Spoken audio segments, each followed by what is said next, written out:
Hello everyone, we're late in the day.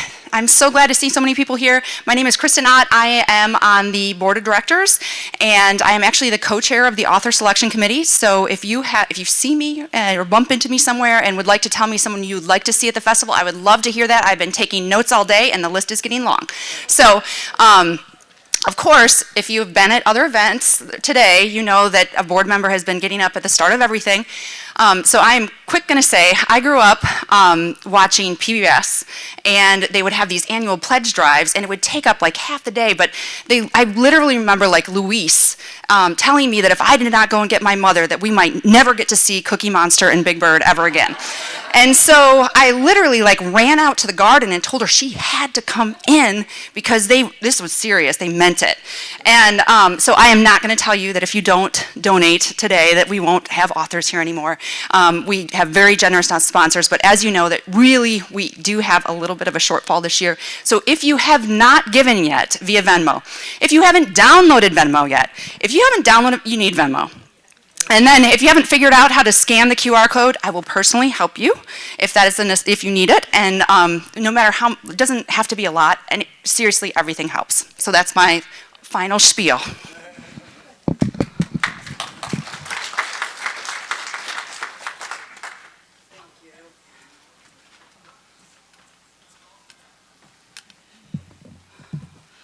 Good afternoon. My name is Sid Britt. Welcome to the 16th Annual Savannah Book Festival. This year's festival is presented by the Philip E. and Nancy B. Beekman Foundation, David and Nancy Citron, Robert Faircloth, the Courtney Knight Gaines Foundation, and the Gerald D. and Helen M. Stevens Foundation, with a special thanks for a grant from Georgia Humanities. We are especially grateful to an anonymous donor for sponsoring the Lutheran Church of the Ascension Fellowship Hall today. And please, if I could, we've been asked no food or drink in here, so if you could just keep it in the bag, I would really appreciate it. Before we get started, a couple of housekeeping notes. Brendan Slocumb will be signing festival purchase copies of his book in Telfair Square immediately following this presentation.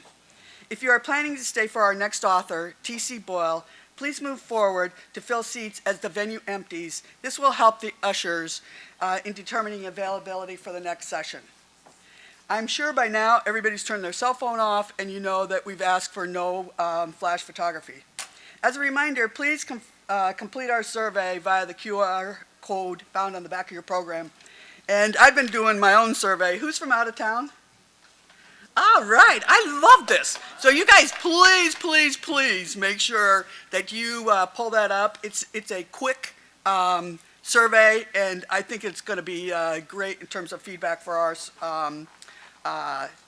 festival. All right, we will have the opportunity for questions and answers at the end of the talk. You'll be able to raise your hand, and an usher will bring a microphone to you. Brendan Slocumb is with us today, courtesy of Kay Dickerson, as well as Ann and Charles Kepke. I got that right? You did. All right. All right. Brandon Nicholas Slocumb was raised in Fayetteville, North Carolina, and holds a degree in music education with concentrations in violin and viola from the University of North Carolina at Greensboro. For more than 20 years, he has been a public and private school music educator and has performed with orchestras throughout the Northeast. He lives in Washington, D.C. Please give a warm Savannah welcome to Brendan Slocumb.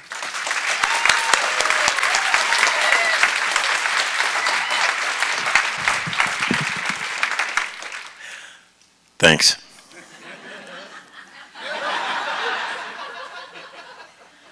No, cheap laugh. I'm sorry about that. All right, first off, I can't even begin to tell you guys how thrilled I am. I don't even need my contacts in to see all of these beautiful smiling faces here today, and it's just amazing that you guys are so supportive, that you are here to, are you really here to hear me?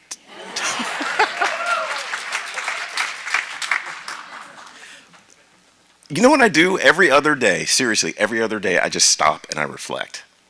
What do you reflect about, Brendan? Well, what I reflect about is I seriously say to myself, I wrote a book, a couple of people liked it, I'm speaking in front of people, they're telling me that they've gotten so much out of this book, and it is the best feeling in the world, and I am so grateful to each and every one of you.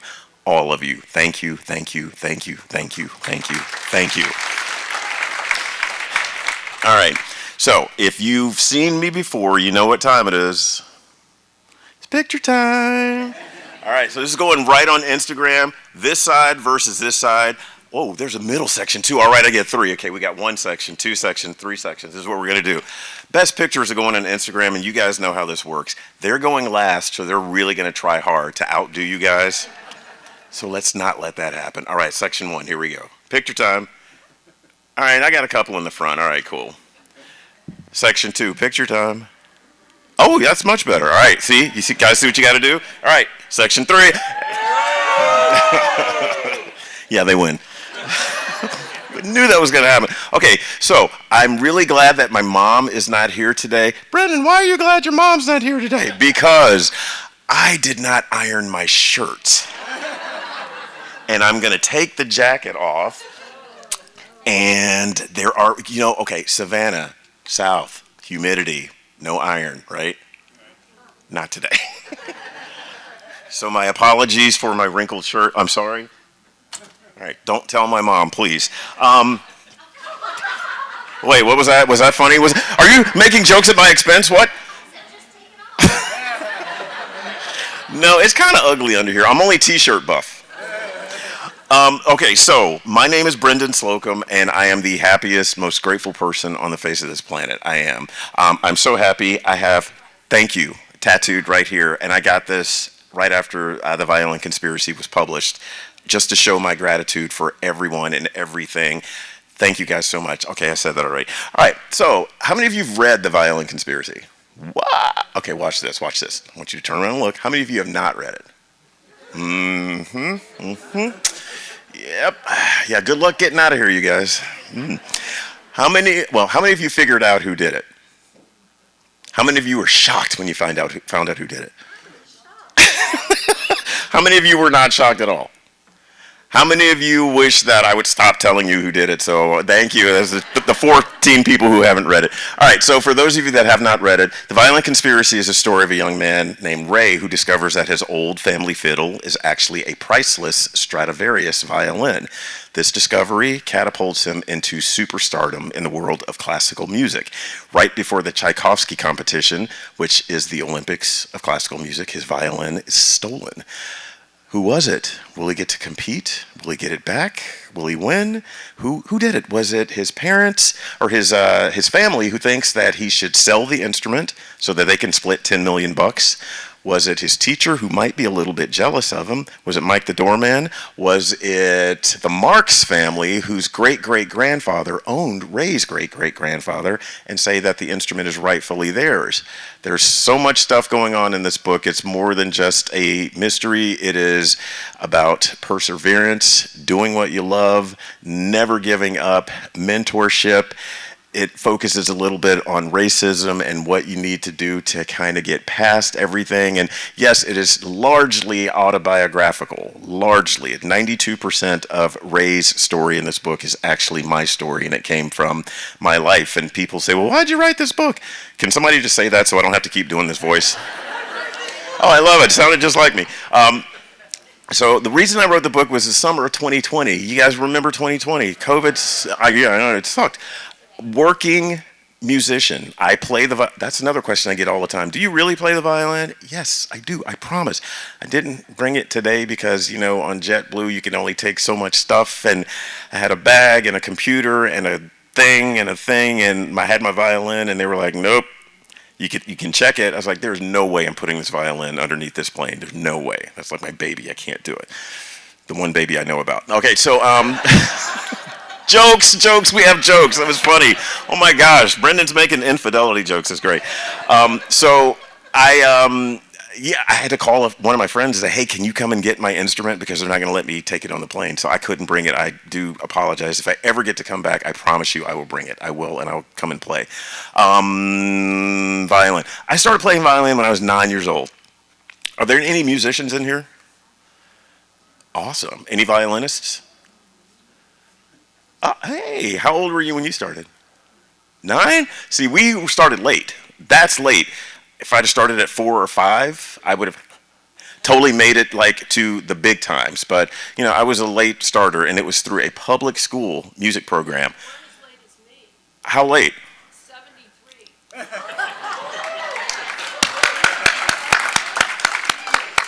Wow, we should talk. We should talk. Yeah, okay, it's good stuff. Yeah, we'll talk. We'll talk. Oh, they bounce. That's good stuff. So violin started at age 9, you know, and it was through public school. And I am a huge, huge advocate for anything arts related and education related.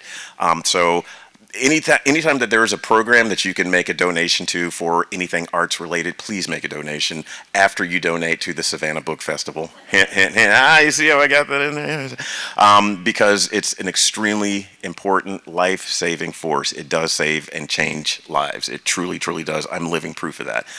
Started at 9. I went through high school. I had amazing mentors. My violin was stolen my senior year of high school, and that was the instrument that was going to take me through my professional career. It was going to take me to college. It was going to do everything for me, and it was stolen. I was devastated. One teacher that I had told some friends of hers, some patrons, this kid is worth it. He's worthy of this. Do you have anything that can help him? We have an old family violin in an alligator skin case we can let him use. If you use it, I signed a contract, use it for 4 years through college, return it after you graduate. Okay. I played on that violin for 4 years. After I got my degree, I took it to their house. Thank you so much. Went right to the music store and bought my own because I had started a job as a band director. I play flute and clarinet too. So yeah, just mentorship. Had that person not been in my life, there's no telling what I would be doing right now. There's no telling. But that still didn't make it any easier. You know, people kind of look at me and they go, "You really play the violin?" People don't believe it. I guarantee you there are some people in this room that don't believe that I play violin. I'm sure there are. Who are you? That lady does not believe it.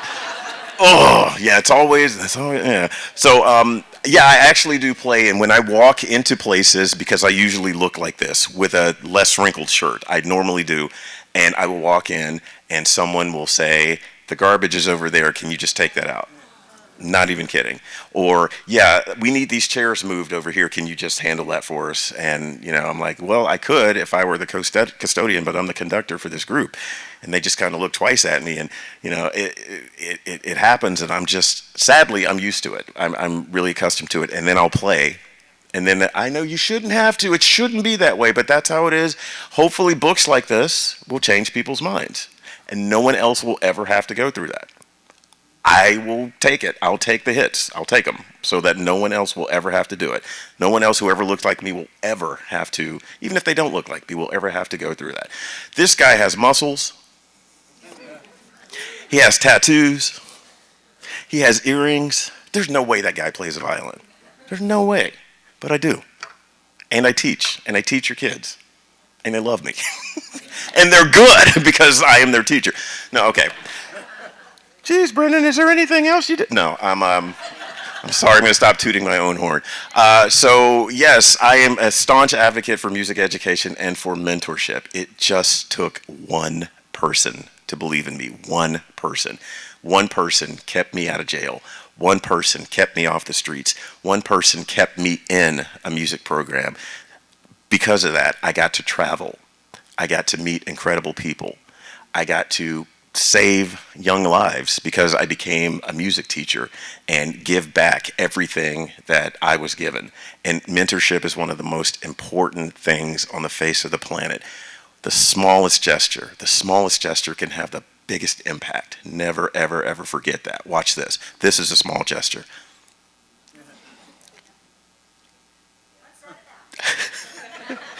That was a very cheesy smile. "What was that about?" she said. It was just a cheesy smile. Smiling can change someone's life. You never know. So just let's keep that in mind, all right?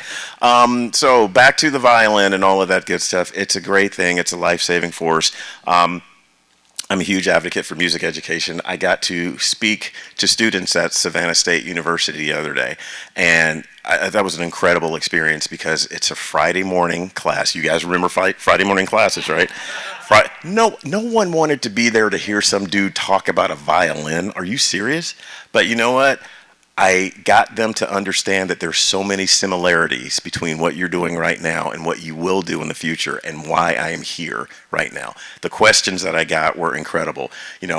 How do you deal with this? What do you say when someone says this? How do you do it? And it was just a great back and forth. So just being in this platform has given me the opportunity to just give and reach out and give some more. So thank you for that opportunity. And just the fact that I'm still like, I can't believe all of these people are in here just to hear me talking about this stuff. I can't believe it. Give yourselves a round of applause. Wow. This is amazing. Okay, so questions. I'm not going to read anything because those of you that have read the book, you've read it already. For those of you that haven't read the book, I'm going to try my best not to give any spoilers. I want to hear from you guys. Well, first, I want to thank all of you that have come from so far to be here today. Who came from the furthest? Anyone from Alaska? I know Rita's from New York. Where's from California? Anywhere else? Anyone from my home state of North Carolina? Oh. Yeah, I can definitely tell you guys are from North Carolina. Anyone from the Midwest? Whoa! Anywhere else? Anyone from out of the country? What? Oh, Canada. That's awesome. Okay, well, fantastic. Hey, what's your name? Samara. Mara? Samara. Samara's going to help you guys with the microphone today. Can we give it up for Samara? I didn't sign up for this. All right.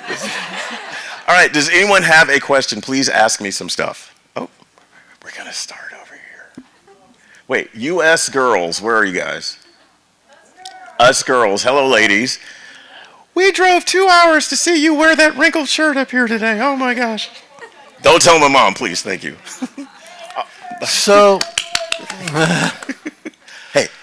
all right. So, you're a music teacher. What makes you decide to write this book? Where does that come from? Great question, Dan. Great question. What made me decide to write this book? The summer 2020 did. As a working musician, everything stopped. Everything. The weddings that I found out that I found out at a wedding that I was playing in that the next wedding that I was supposed to be playing in had been canceled. Recitals done, rehearsals done, concerts done, lessons done. Everything stopped. So for a working musician, that is just, it's what are you going to do? My revenue stream completely stopped. So I had plenty of time to write because I'm sitting on the couch eating Doritos, summer 2020, and flipping through the internet. I saw an advertisement for selling books in the age of COVID. I'd written a terrible science fiction book 20 years ago. If you ever see the book Grounded, ignore it, please, because you don't want to read it until I rewrite it, maybe. And it was all, okay, I'll submit that. I submitted it. My agent, who is my current agent, he wrote me back and said, this book is absolutely horrible, but you've got a good voice and you should try writing what you know, and it's not science fiction. I said, okay, I know music. I wrote the first chapter of The Violin Conspiracy, which was Ray in his high school classroom. It started off as a YA novel, and he was like, you need to go a little more adult, but I think I could sell this if you write it. Okay, I got plenty of time, so I wrote every day, and in 2 months I had the book done. I know. I had nothing else to do, and I was exercising in there. I was exercising in there in between intermittently, had to tighten it back up. Samara, you did a fantastic job. Good. Thank you. Nice. All right. Next, please. Hi. Reading your bio, the Hands Across the Sea caught my eye because I'll be in the Philippines next summer. What part are you going to? Well, we're doing a dive trip, so I'm not exactly sure where we'll be, but I have a violin to donate. Is it worth taking it over there? Or am I better off just donating it Well, first, when are you going? June 2024. If you email me, I will email a contact, and they could probably meet you at the airport. Okay. That would be fantastic. Okay. Thank you so much for doing that. You're welcome. Thank you. Oh, I like her. I feel like we need some theme music while we're walking between people. I've got a comment and then a question. I selected your book for my local book club last summer, I guess, when it was first came out. Thank you. And the reason I selected it was because it was a mystery without a murder. And I love a good murder mystery, but, I was getting a little tired of it. So I love that it was, a smart mystery. My question is, what's next? Have you written another book? And if so, when's it coming out? Really good questions, and thank you for choosing that book. I really, really appreciate it. You've had the book club meeting and everything? How did it go? It went great. Oh, awesome. And I'm from Alabama. No way. That is awesome.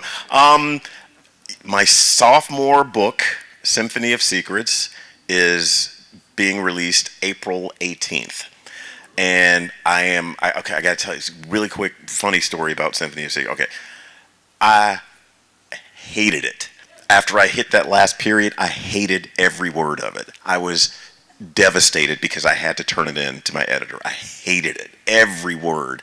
And I was like, well, that was a really short writing career. It was fun while it lasted because, Violent Conspiracy was so easy for me to write because it was basically taken from my life events. But with Symphony of Secrets, I had to, everything from scratch. What am I going to write about? Who am I going to write about? How am I going to do this? What research am I going to do? Everything. And I had like 10 months to do it because, I had a 2-book deal. I'll never get this done. I'm never going to get this done. And when I finished it, I just felt, I was devastated because I felt like I had failed. I pushed it aside, didn't look at it, didn't think about it, didn't mention it for 6 months. After it was time to turn it in to my editor, I actually read it again. And I was like, wait a minute, did I write this? Who are these characters? Who did this? Is this my stuff? Is this my book? Could not believe it. I loved it. I just needed to step away from it. So I'm going to tell you, April 18th, this is a story that Brendan hated, but now he loves, and you're going to love it too. I absolutely love it. And a couple of people that have gotten the arcs, they say they like it, so I'm like, hey, I'm on board with you. You like it, I like it. April 18th. Hi, thanks for being here. Thank you. So, who stole your violin? That is the million-dollar question. We have never found out who actually took it, and I'm sure someone is playing on a 1953 Eugene Lehman violin right now, and they're doing a wonderful job. I'm sure they are, and I won't ask any questions if anyone has any whereabouts, any clues to where my violin is. I won't say anything. Just tell me, please. No? All right. Well, we don't know. Maybe I'll write a book about that. Oh, wait, I just did. Hey. Yeah, obviously you got a background in music and all this. Where did you get the background to write a book?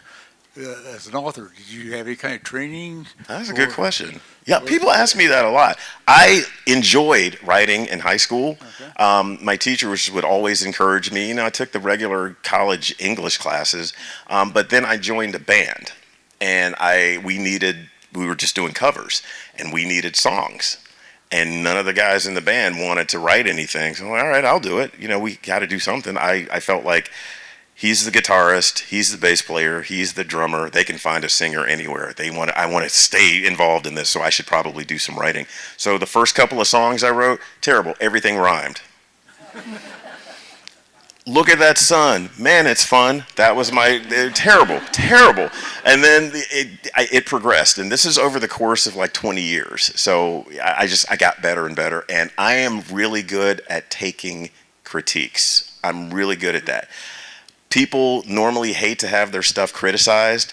I'm a musician. That's how I learn. My teacher would constantly tell me, Brendan, do this. Brendan, do that. That wasn't good. That was great. That was better. This is great. I'm totally used to that. So it wasn't a big deal. And in my writing, I listen to everybody. I let 1 million people read my stuff and tell me what you think. This is good. More of this. This is terrible. Less of this. Okay. And I take what I can use and I discard the rest. Good question. You just said I'm a musician, and I'm curious, as now that you've written 2 books, do you think of yourself as a musician and author? Where do you see yourself 5 or 10 years from now, and how you'll describe who you are and what you do? Geez, I didn't know it was going to be like this today. That is a good question. That's a really good question. I look at it like this. I am a musician that's what I started doing. I'm a teacher. You know, if someone offered me a job teaching at a high school tomorrow, I'd probably take it because I miss it and I love it. 5-10 years from now, I hope I'm back at the Savannah Book Festival getting this very same question. I hope. I really don't know. I take everything day by day. You know, I just take it day by day, and you know, I'm teaching a lot right now. When I'm in town, back in DC, I'm teaching my students. Everyone gets an hour lesson during the week, so I write whenever I can. And I'm about to start writing my 3rd book, and whenever I'm sitting down for more than 2 weeks, I will actually get started on it. So I don't have the proper answer to that question. You got me. Nice job. You win. Yeah, I got to practice. Oh, you know why I have to practice? I'm playing in Boston in April, and they requested a piece from the book. They requested Chartist, and I haven't played that for 30 years, and I got to practice. A lot. Okay. Hey. Hey, Brendan, how are you? I'm well. How are you? Great, thanks. My book club is here, and a lot of things that we talk about is, you know, when a debut and now that you've written 2, what is something that you know now that you wish you knew when you were first starting out? A lot. Okay.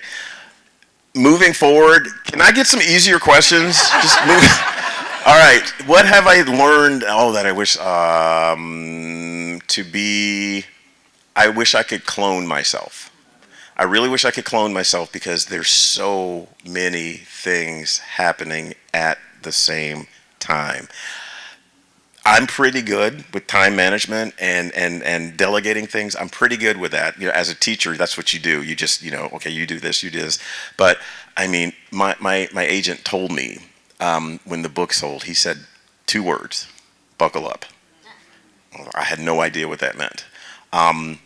I just wish there were more of me or more hours in the day. So I want to answer everyone who writes in immediately. I want to all the emails, all the texts, all the messages on Instagram. Follow me on Instagram. All of that stuff. I wish that I could, you know, just give more than 5-sentence responses. I wish I could, and write at the same time. I would love to be halfway done with my next book right now. I'm just traveling so much, and I just can't do it. Just better time management. That's what I wish. And yeah, I wouldn't change a thing though. This is the greatest ride in the world. I love it. Both of the covers of your books are so different between the hardback and the paperback. Which was your preference, and how much input did you have into either one of them? Are you seriously going to ask me which cover I prefer? Really? They're so drastically different. I just didn't. I know. Yes, they are. I'm an only. So the hardcover, does anyone have a hardcover copy? Can you hold that up? I think that cover is absolutely beautiful.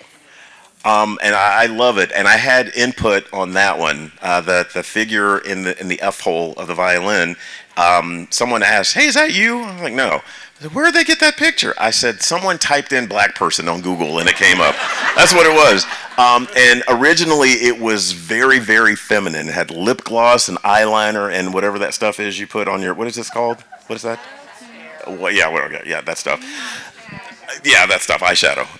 And I was like, yeah, can you make it look a bit more androgynous? Because we don't know if it's a man or a woman. And they did that, and I think they did a pretty good job. But this cover, the paperback cover, can we hold that up? Yes. I'm not going to say I don't like it. I'm going to say it's very eye-catching. It has very good shelf appeal. It's just very different. You know, but the words on the inside are still the same, so I'm very grateful. I really am. Good question. See, the questions are getting easier. I like this. Hello, thank you. This is Hey. Us Girls Book Club, Jacksonville, Florida. Yeah, Jacksonville. Quick question. We're thinking about selecting the book for April of next year. Wait, hold on. They're thinking about it. Thinking about. Well, we select individually. I'd like to say, without giving out too much about the book, I really didn't like the mother's character, of course. Nobody likes the mother's character. And we were taken on a journey where there seemed to be, and I have to select my words carefully, where she had like a very dislike for him. So I thought maybe it was his father or something like that. But at the end, of course, she came around. So that was just a statement. My question is, after the last chapter and to the epilogue, what was the time period? And the reason I asked is because there seemed to be something spiritual going on with the park bench. And I didn't know if that was intentional or if I just didn't realize what was going on. Was there a lag time? What about the park bench? Okay. So, to address mom in the book first, that is not my mom. I promise you that's not my mom. My mom would never try to actively keep me from pursuing music. It was not her. Mom's character was really complex. No, she wasn't. She was just mean. Well, there's a reason for that, and I like to leave that up to the reader. Was she just mean and nasty because she was just a mean, nasty, greedy, just avaricious person? Was that her? Or maybe that's the only way she knew to protect Ray from being disappointed. She'd never seen anyone who looked like him be successful, and so she was doing her best to discourage him so he didn't get hurt. I like to leave it up to you guys to decide. How many of you think she was just mean? It's okay. You could say she was mean. It's fine. That's why, I left it up to the reader to make that determination. But and the epilogue, that was actually one of my favorite things to write because I'm a very, very spiritual person, and you hit it right on the head. It had a very, very spiritual element to it. Everybody passes on. And it was several years later, and the conversation that Ray was having with Janice, Janice is always going to be with him. She was responsible for him getting to where he was. So he's always going to carry her with him. And he was speaking with her spirit. Yeah. Did everybody get that? I haven't read it yet. What are you talking about? Yeah. I'm a teacher. I'll make people think. Yeah. I didn't want to buy a book to think. Our book club's going to be reading the book too, but I finished it last week. Oh. I have a question on the character Ray. Okay. In the beginning of the book, his family obviously stresses what a nice person he is.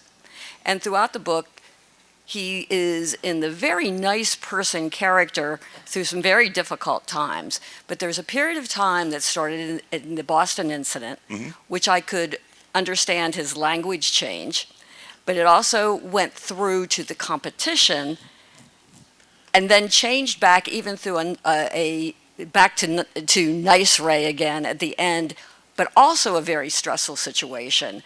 And I couldn't quite understand the changes in his personality, other than obviously he came back to be the person his grandmother would have respected. Can you comment on that without giving too much away? Yeah, absolutely. First, Grandma Nora was my actual grandmother. She was my actual maternal grandmother, and she was the sweetest woman on the planet. So she said, stay sweet. That's what you do, because you want it to please her. I based Boston, that was a totally fictionalized chapter, I based that on my own experiences. There have been so many times where I've walked into places and been accused of things. I've gone into Walmart, which is why I don't go to Walmart anymore. Please adjust cameras to section C. And then I'll move over to the next aisle. Please adjust cameras to section F. All right, they're talking about me. You can get mad, and you should get mad, but what good does that do to just harbor anger? It does you no good. It just raises your blood pressure. It doesn't do any good. There's nothing that you can do in that instant. So it was just what Ray was feeling at that very moment. He was tired. He was hungry. This is what he had to go through. He'd just given a great recital, and now I have to go through this. Yeah, of course he's going to be angry and upset. But then, you get it back together. Everyone needs time to be mad. It's okay to be mad. It's just how you choose to display your anger. In that moment, he chose to display his anger that way. But then he always gets it back together. That's the thing. You can stay angry, you can just remain mad, or you can just get it back together. And I like to show people that, people have said to me, Brendan, how are you such a nice guy after going through all of this stuff? Would you rather be miserable or would you rather be happy? Say it again. Exactly. Yeah. Who would rather be miserable in here? Who would rather be happy? That's what it is. It's in a nutshell, very, very simple, cut and dry like that. And I'm looking around and I don't see a lot of faces that look like mine right now. Wait, are there any other black dudes in here? Is it just me? Oh, there's one. Dude, my man. All right. So, dude, I'm going to speak to you for 1 second. We have a perspective that no one else in this room has. Am I right? That's exactly what it is. You guys will never, and it's not a bad thing, it's just how it is. You will never understand what it's like to have to walk in our shoes for a day. You'll never understand that. I'm not faulting you for that at all. I'm just telling you that's how it is. I'm not saying you're wrong. I'm not saying you're bad.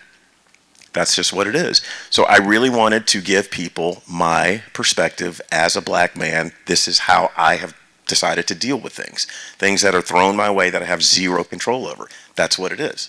I can be bitter, or I can take lemons and make the best lemonade you've ever tasted. I choose lemonade. I do understand the Boston, but it went through the competition, which is actually a joyful event, and he still didn't seem back to normal. It's competition. Okay. Yeah, you mean you got to be in this. You got to be in the zone when you're competing. There's no time for niceness. No, I'm here to win. Okay. That's what it was. I'm here to win. Yes. Hi. I'm curious. What kind of books do you like to read? Oh, you would ask that question. Okay. Honestly, okay. I'm a huge advocate for doing what you love because you love it. I love comic books.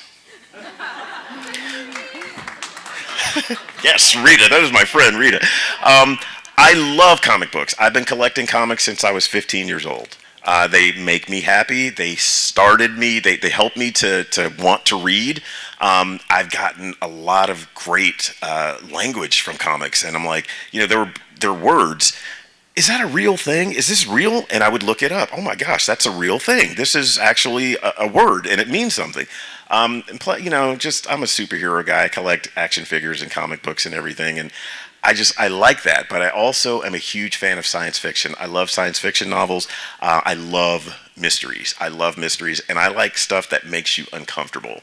I like having to dig in and persevere through reading something where you're sweating, when you're like, oh my gosh, I can't believe. Colson Whitehead is one of my favorite writers because totally. He will grab you and it doesn't matter, you're going to read this and this is how it is, and that's what I aspire to because it is just, it's all up in your face, and I love that kind of stuff. I would love to hear about what your students think about the book, or some of the emails. It doesn't matter if you've answered them or not, but the stories that you've heard from readers about how it's impacted them, that those stories have touched you. Thank you. I love all of my students. I love them. Believe it or not, my oldest former student is 50 years old. I am 51. I'm not even kidding. I started when I was 21, and I had a repeat kid who didn't pass something. Yeah, it was a long time ago, so it's okay. Yeah, so I love my students. I got this message from one of my students, Michelle, today. I got this today, and it made me smile really hard. So I'm going to read the Instagram text that she sent me today. My name is Brendan Slocumb. Hey, Sloke, that's what they would call me. I hope you're well. I just finished the audiobook version of The Violent Conspiracy for the Book Riot's Read Harder Challenge. Recommendation, complete the prompt with your book from NYPL, whatever, and thoroughly enjoyed it.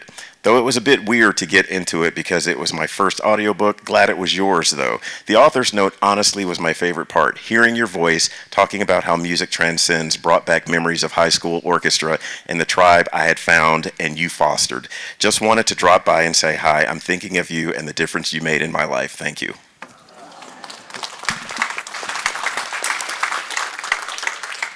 That's it.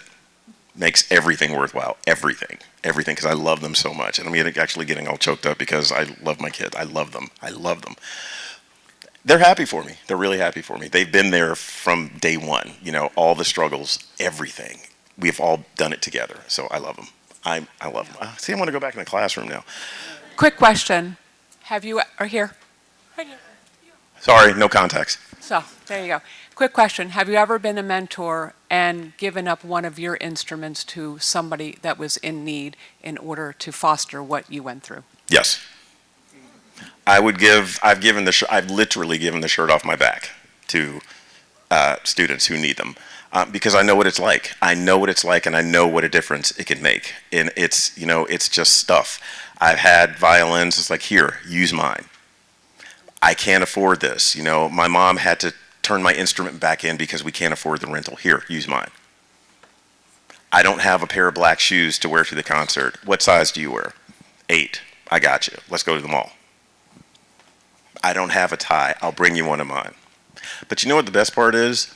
Seeing the gratitude afterward. Just knowing that someone cared enough to just help them, something that they thought they would never, ever, ever be able to do. They thought it was the end of the world.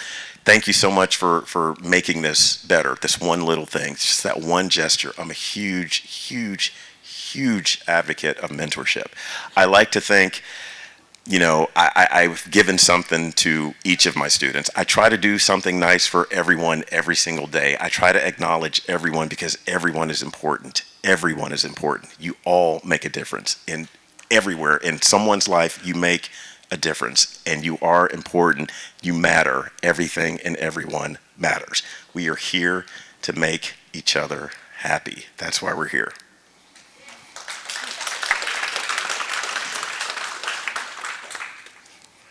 I'm going to play some music in the meantime, in the interim. She's doing a great job. Can we give it up for Samara, you guys? Yep, she's doing a good job. Hi, I'm from Florida, the Villages. All right. And I don't have a question, but I have comments. Let me know when you're finished reading. I was finding a soundtrack for this next. Okay, oh, okay. Go ahead. No, I'm done. Okay. I'm done. Okay, Right. Florida. I didn't bring my crystal ball so that I can tell you your future that she asked about. But I can see in your future that you have many, many, many wrinkled shirts coming to you. Okay? So, Stop. Pause. No, I got to finish. Hold on. How am I supposed to take that? Am I supposed to? Let me finish. Oh. Downy makes a wrinkle release. It's in a can. You spray it, all the wrinkles come out. Okay? But guess what? You can't carry Downy on a plane. You can put it in your bag. No, you can't. It will explode. You don't check anything. No. Then the next time you're at Walmart when you're on a trip, I don't go to Walmart. Go in. Hold on. Oh my gosh, was this lady here for this presentation? No, let me finish. Go into Walmart, get the can of wrinkle release, hold it up and say, "I'm just here for the wrinkle release." Okay, can we? Thank you. That's good advice. I don't know that I'm going to take it, but that's good advice. Thank you. Hi. Hi. That was new for me. Okay, that was great though. Hey. I just love your attitude. You are wonderful. Oh, you're nice. I like your sweater. Thank you. I just have a real easy question for you. If you were going to play the violin for us, what would you play? I would play Grandma Nora's favorite piece, Rosa Midra. You know what? Oh yeah, go for it. I can show you just a little bit of what it sounds like because it's a beautiful piece of music, and it's actually my mom's favorite piece, and she would ask me to play it all the time, and I'm like, Mom, really? And that's the one piece of classical music that she remembers because I've been playing it. First time I played it, I was in 7th grade. She was like, that is beautiful, and she'd ask me to play it every single time I heard her. I'm going to play 10 seconds of this for you guys.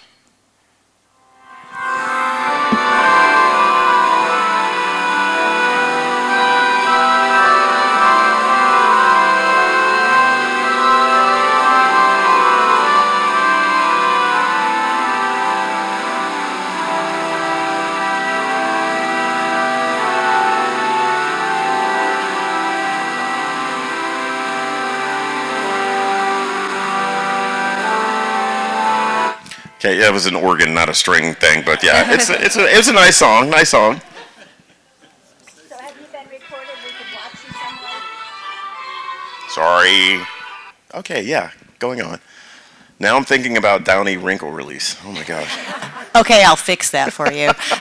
So you said you have another book that Yes. is due.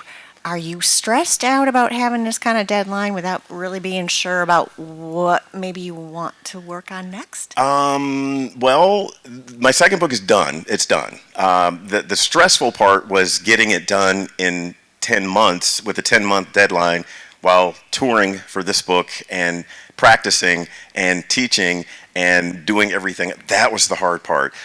Third book is right here. It involves a cellist, hypnotism, witness protection. I'll say that. I know. And I'm itching to get started writing on it, but I'm traveling so much that it's hard to just be able to. When I write, I start and I write every day until I'm done with the book. I don't want to take like 2 weeks off in a month. I don't want to do that. I write straight through. So that's the hardest part. That's the stressful stuff. You know, it's like, I got to get this done. I want to get it done. The story is here because I have other stories to tell and I can't wait. And I decided that I'm actually going to write a memoir in, after my fourth book, I think I am, and the Savannah Book Festival is going to be a huge part of it, I'm telling you. And I can't wait. Every day something exciting happens and I just want to put it down. So that's the stressful part, just not having the time. So you are going to have to identify as an author and not just a musician. An author who shops at Walmart for Downy Wrinkle release, yes. Y'all should buy stock in that. Hey. Am I really that wrinkled, you guys? No, you look great.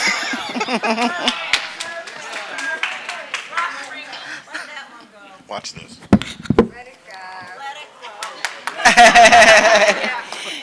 Hey. Hey, since you originally intended this book to be YA, and you obviously have such a heart for young people and mentorship, do you think you will ever revisit the young adult genre?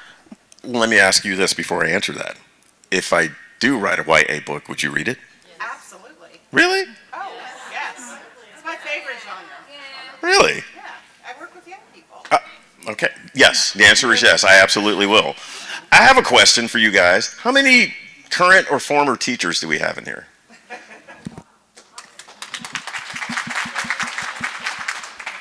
I love you guys. You know how important you are, how many lives you saved. Thank you. How many current or former librarians do we have? You guys are the real heroes, I'm telling you. You sparked the love of reading for so many people at such an early age, and it's extremely important. Thank you guys so much for what you do. Thank you. On the next question, please.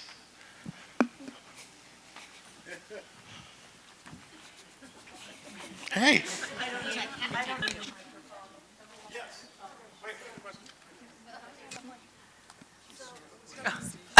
I think you would be surprised that a lot of adults really do read YA books, and I think that Reese Witherspoon kind of helped that because she started adding YA books, and she's made comments that she has more adults and sometimes young adults that read them. So I think you'd be surprised by that. Other thing is, on the top of the mother, don't you think that young mothers are having that conflict right now, that kind of battle that they feel they have to protect their children for being aware, but yet they don't want to be angry or negative, but they just have to protect them? So I get that. Yes. 100%. I think people do the best they can do. People do what they know how to do. That's how she knew how to express herself. That's what she knew. And I think about it. I actually had this conversation with my sister. My mom, when she had me, she was 21. I can't imagine having 2 kids when I was 21 years old. I can't imagine it. So I can't put myself in her shoes and make the judgment, because her life is her life. She went through that.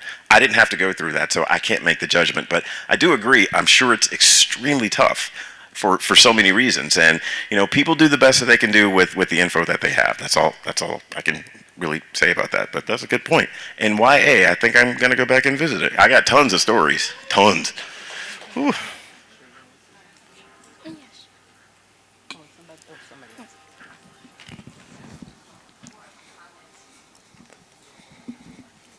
I just wanted to say maybe more of a comment for your future.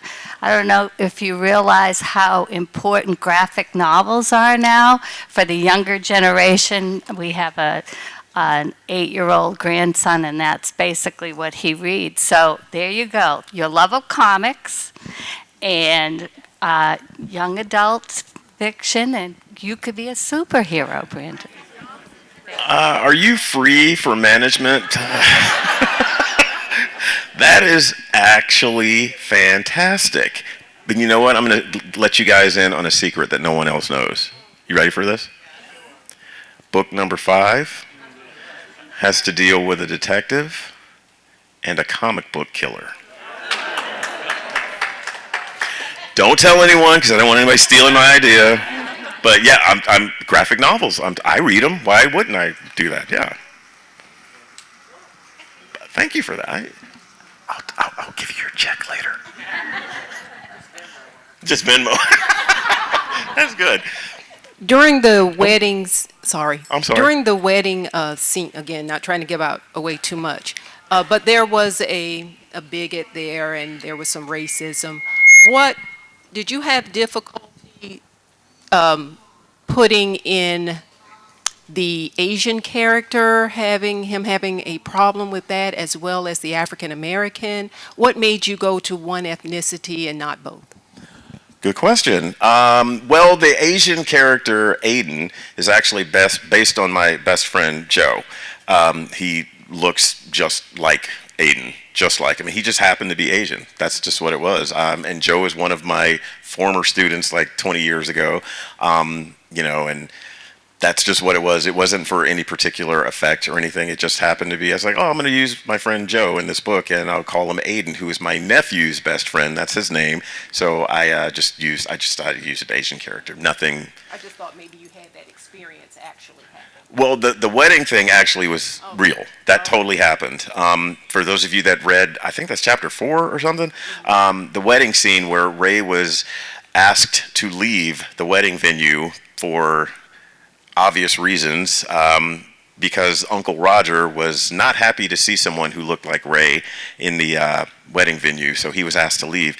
When I was in college, we actually played at a wedding. We played the very last note. The father of the bride shooed us out of the church as quickly as he could. He looked us dead in the eye when we got outside and said, "You ruined my daughter's wedding. This is not what we paid for."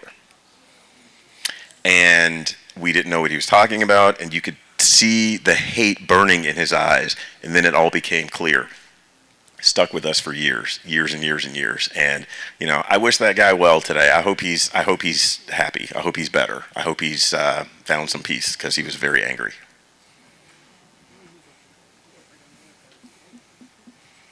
Oh my gosh! Somebody ask a happy question. It's getting really deep. Getting really heavy. Hey.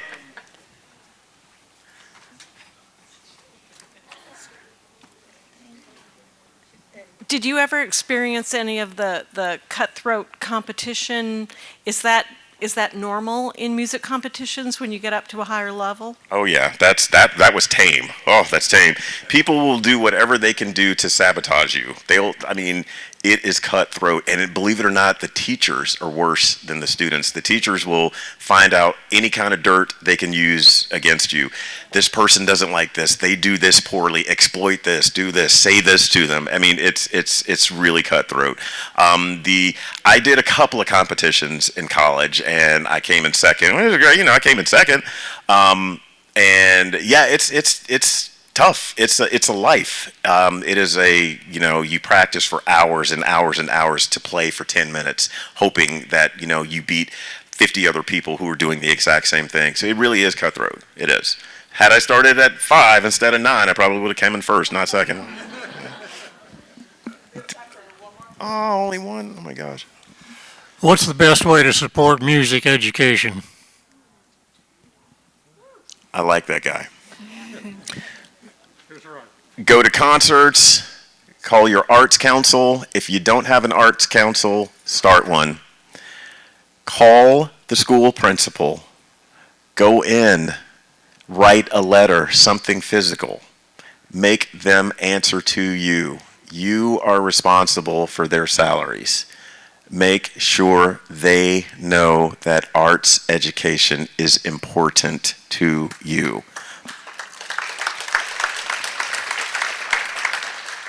Not every student is on the doctor track, the lawyer track, the engineer track. Not everyone is cut out for that. Music education fosters creativity. The kids that are running around the classroom, they're not misbehaving. They need a creative outlet. They don't need medication. They need a creative outlet. Support arts education. Go to concerts. Sponsor a child to go to a concert. Go to the school. Ask the principal, do you have music playing in the hallways? Why not? Play classical music during class change on Monday. Play bluegrass on Tuesday. Play hip hop on Wednesday. Play jazz on Thursday. Play rock and roll on Friday. It's exposure. Kids soak up stuff like a sponge. They will be better people. They will be happy people as a result of it. Like I'm a very happy person because I had the opportunity to speak with all of you today. I love, love, love, love, love you all.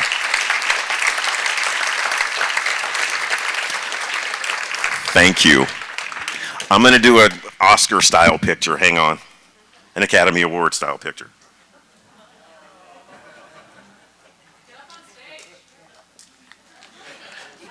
With my wrinkled shirt. That one really hurt. That hurt my feelings. I just told the story about how I don't go to Walmart, and then you suggest I go to Walmart, and then I told you about the wrinkles. No, but I'm okay with it. I'm okay. Yes, please. Here you go. Everybody gather around Brendan.